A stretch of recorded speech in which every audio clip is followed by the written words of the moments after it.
Vamos agora conferir uma conversa estimulante com uma nova escritora. A jornalista Erilene Firmino conta pra gente como foi o processo de construção do seu livro Manga Verde com Sal. Confira agora na reportagem de Juan Rodrigues. Boa noite, Eri.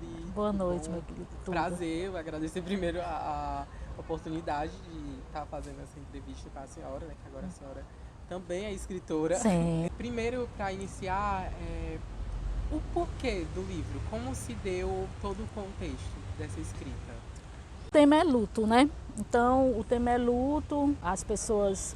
Eu sempre escrevi, antes mesmo de eu ser jornalista, eu só conseguia me entender depois que eu escrevia.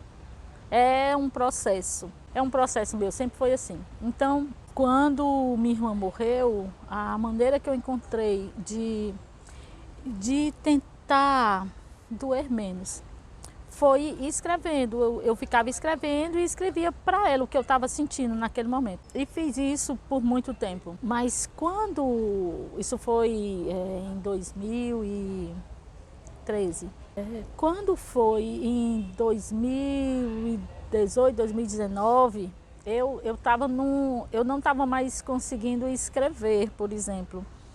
E fazia terapia e a minha psicóloga sugeriu que eu escrevesse para os meus mortos, que a gente chamava, porque já tinha morrido muita gente na nossa família. E eu comecei a escrever, mesmo já escrevendo para a Lia. E aí teve um momento que eu disse, eu pensei que eu pudesse fazer um livro e fazer um livro, mas resgatando o que eu já tinha escrito para ela. Então, na verdade, esse livro, ele nasceu antes mesmo de existir a ideia de livro. Quando veio a ideia do livro, era mais de eu me desbloquear. Aí ele vai passando por muitas etapas. Aí ele vem essa necessidade de desbloquear. Não, vai escrever para ver se tu sai desse bloqueio. Depois comecei a escrever. Começou a pandemia. Aí eu comecei a querer publicar, porque quando eu comecei a escrever, não pensava em publicar. Inclusive porque se eu fosse pensar em publicar, eu não escrevia. Porque como é que a gente publica sem dinheiro? Então ele nasce em diversos momentos, esse livro. E na pandemia, à medida que eu fui escrevendo e que eu vi aquele luto todo por conta da Covid, eu comecei a querer, de alguma maneira, falar com os órfãos da Covid. Porque aquela dor deles, e respeitando a dor deles, porque a minha foi grande e pesarosa, mas eu pude estar com os meus, mesmo eles depois de mortos, até o último momento aqui na Terra, que é aquele processo do velório, do enterro, o tempo todo eu estive junto. E o pessoal da Covid não. Então essa dor deles, que para mim ainda é mais impactante, eu comecei a querer que eles lessem também aquele livro, falar com eles, dizer, você não está só, essa dor eu conheço e ela dói muito, mas um dia a gente volta, a gente, sabe? Então, foi assim, ele nasceu em diversos momentos foi que ele foi criando forma. E é interessante como o livro vai se desenrolando em cartas, porque eu acho que justamente ele fala muito com o leitor. É como se você tivesse um diálogo o tempo todo. Mas por que Manga Verde com Sal? Manga Verde com Sal é assim, porque a gente morava, nós éramos muito irmãos. A manga verde é como uma metáfora com sal. Eu uso como metáfora da vida mesmo, é assim. Nós éramos 7 irmãos, pai, mãe, 7 irmãos.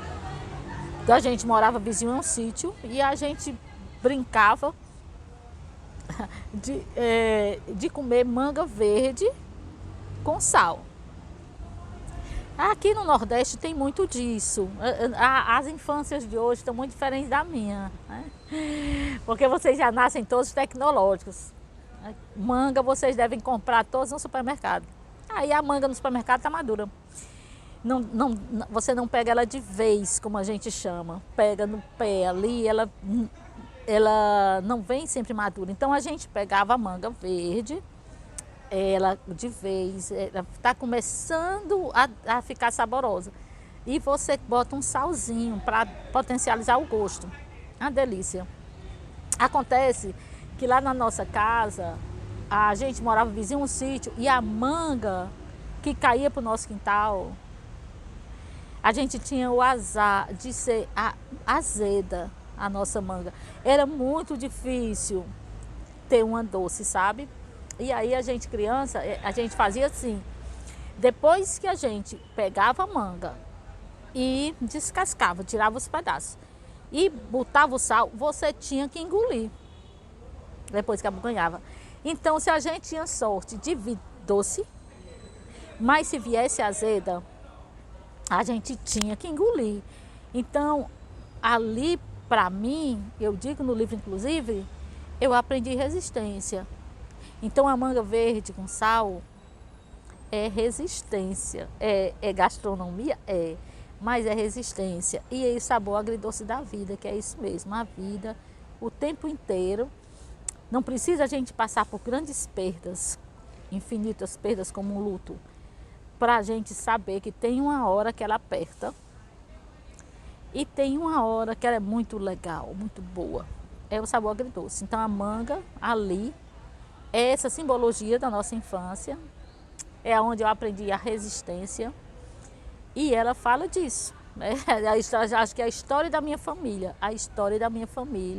que é de nordestino, que é de pais, que vieram do interior fugindo da seca, é sobre resistir. Eri, e como foi para você esse processo de publicação do livro? Como foi? Porque a senhora comentou que foi algo muito sentimental, de querer ajudar as pessoas, mas como foi? Não relembrar porque sempre é lembrado, mas ter de volta à tona essas dores, aquelas cartas que a senhora já escreveu há algum tempo? Na hora de voltar para as cartas e relê-las e escolher quais iam e editar o material, esse momento foi muito doloroso, antes de eu publicar. Na hora de eu buscar, voltar para essas cartas e lê-las, porque eu fiz isso, eu comecei a escrever em 2013, certo? Eu pensei em fazer livro a partir de 2019, 2020. Aí eu voltei para reler, para pegar as cartas. São muitas cartas. Eu peguei 28, porque eu quis contar uma história. Eu escolhi dentre todas as cartas aquelas que eu tinha como montar uma história, uma narrativa. Você lembra que eu sou jornalista. Então eu queria como se fosse uma reportagem. Você começa aqui desse jeito e você vai avançando em processos e você conclui em algum momento. Então eu fui escolhendo essas cartas. Esse momento de reler, de ajeitar as vírgulas. Porque uma coisa é você escrever para uma irmã que está dentro da sua cabeça, dentro do seu coração. E outra coisa é você escrever pensando que outras pessoas vão ler aquilo, né? Então eu tive que reler, olhar, botar as vírgulas no lugar, ajeitar a conversa, assim, ajeitar nesse sentido eu escrevendo, eu não escrevo para, mas na hora de botar num português mais formal, eu tenho que botar para, né? Essas coisinhas que tem a ver com a língua portuguesa, né? Nessa releitura foi muito sofrido para mim. Na hora que eu lanço, as entrevistas foram mais dolorosas. Quando eu comecei a falar sobre, no contato com as pessoas que estão comprando o livro, estão conversando comigo, eu tenho recebido tanto depoimento forte. Eu não me emociono tanto quanto eu me emocionei quando eu vivi esse segundo momento, sabe? Quando eu terminei de escrever o livro, que eu botei o ponto final nele, que eu digo escrever o livro nesse sentido, porque eu tinha feito a seleção, em 2020 eu escrevi outras, eu escrevi em 2020, estava a pandemia, tem cartas sobre a pandemia, né? Então eu estava escrevendo, em 2020, quando eu estava escrevendo, eu já estava escrevendo sabendo que tinha um livro, né? Então esse momento foi muito mais doloroso. Depois dessa história aí, eu já não sofro tanto e eu tenho muito mais prazer, tem sido muito amoroso, foi muito surpreendente a acolhida que o livro teve. Eu fui muito envolvida em amor, sabe? As pessoas têm sido muito boas comigo. É um momento bem gostoso esse que eu estou vivendo com esse livro, porque as pessoas estão muito carinhosas comigo e com ele. Então está sendo bom. Ruim foi até ele ser publicado. Para finalizar, eu queria lembrar uma frase que eu escutei da senhora, né? Que os jornalistas são contadores de história que sabem contar. E é muito evidente isso no livro, porque a senhora trouxe uma história que realmente foi vivida, mas que ajudou outras pessoas a lidar com o luto, a lidar com aquele momento sofrido que foi a pandemia, né? E eu acho que essa rede de apoio foi muito grande. Não só das pessoas com a senhora, mas da senhora para as pessoas também, né? E é isso, vamos ler, né? Manga Verde com Sal, gente. Ainda tá nas vendas. Tá. A Manga Verde com Sal está na livraria Lamarca e pode ser adquirido também comigo pelas minhas redes sociais, Erilene_Firmino, no Instagram, né? E por ali a gente possibilita esse livro para as pessoas. É um livro que eu digo sempre quando eu estou fazendo dedicatórias. O luto, ele é um gancho. Mas esse livro, o que ele fala é de amor e de vida.